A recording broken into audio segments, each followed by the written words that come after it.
Hey guys, welcome back. So in today's video we will install TensorFlow.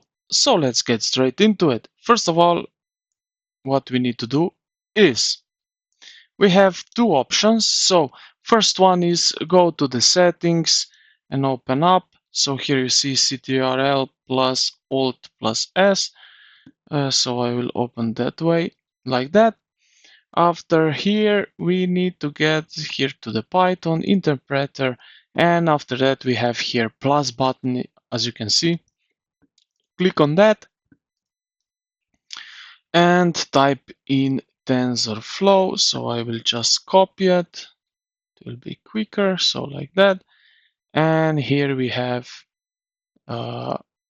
these options to install the package. Click on that button here, and after that we can close.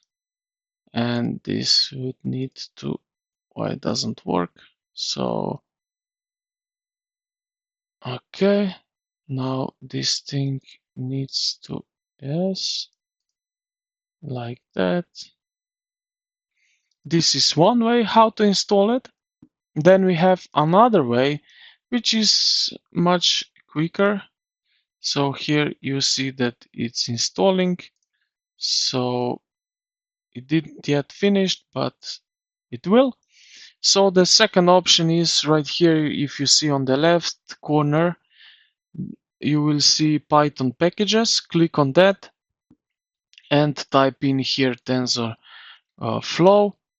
Press enter and you can install it from here. In the right corner here you will see install, and this is it, the latest version, and you will get TensorFlow.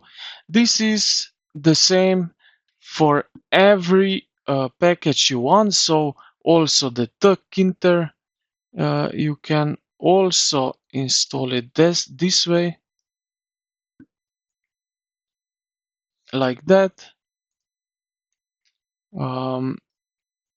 And also you can also, as you already know now, the number of two options, you can find it right here. Also, you will need to be careful in which environment you are, so that you install, if you want to install into your local virtual environment, then you will need to select it here. You just need to be careful of that, and that's it. So I hope this video helped you out. If you did, consider to like and subscribe to the channel. Thank you for watching, and I will see you in the next one.